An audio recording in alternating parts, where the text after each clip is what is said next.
What's up, everybody?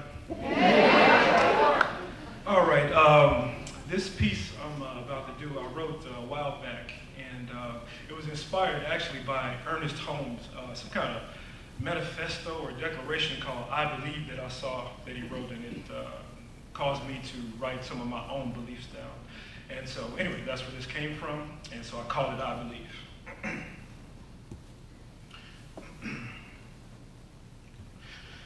For some time, I've wondered. For an even longer time, I've pondered. And then I stepped outside of time to imagine. And then sometime between eventually and instantly, it happened. I have grown to believe.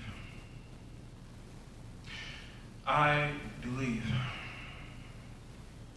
I believe God to be the one omnipotent, omnipresent, self-expressing, all-loving, all-knowing, all-encompassing source of all existence.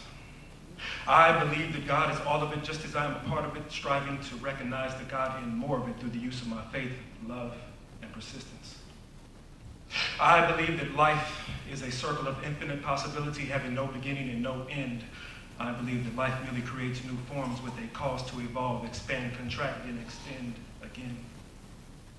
I believe that the universe and everything in it is an outward expression of God seeking to experience itself, a cosmic dream of polar extremes and all things in between, in which Spirit's presence is always felt. And this presence I believe to be our essence, which makes us all unique, complete, and connected because our source is the same. See, I believe that God is all around within the depths of the profound, yet also upon the breath of the profane. See, within this realm, I believe that it's all relative, yet my soul's unchanged. And I believe that our spiritual birth is the true initiation into our life's work here on earth as mystic masons in the midst of creation congruently constructing our temple. And I believe that the perceived complexities of our destiny are much more so, oh so simple. And I believe that Shakespeare, with his simplistic symmetry, summed it up perfectly when he wrote that to be or not to be is the question. And I believe that for us to be godly only requires a perfect effort, not perfection. But if we are truly Spirit's reflection, mustn't we eventually, within this reality, first express, then possess the mental capacity as well as the spiritual audacity to proclaim that God is not my judge? See, I relate to God as my maker, my creator, my friend, my very nature, my chance to, my choice to love. And please believe me when I tell you that I proclaim this not from my vanity, but more from my sense of identity. For I believe that we expand and understand our humanity the more we explore our divinity. And as I remain within the rhythm of this rhyme, I now define this term divine as being the Spirit of God, expressing itself through us as us with an irreversible, impersonal compassion. But I also believe that God is within those moments of deep, quiet, spacious silence, but can only be heard when our awareness is free from distraction. You know, free from attachment.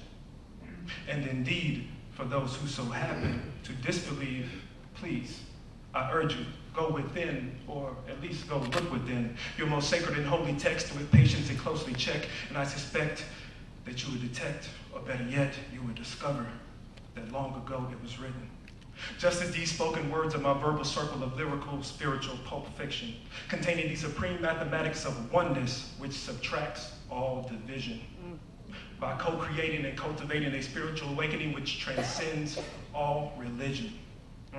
And so it is my song's intention to promote our own intuition as being our eternal internal compass. So with the inner knowingness of a Sufi Muslim or a Gnostic Christian, I faithfully listen as my own intuition now urges me to expand this poem's circumference, which shall subsequently somewhat sum up some of my earlier comments by stating that God, love, life is a splendid adventure, a divine quest, but all that God is, my mind at this time cannot completely fathom, and no mere words will ever, ever fully express.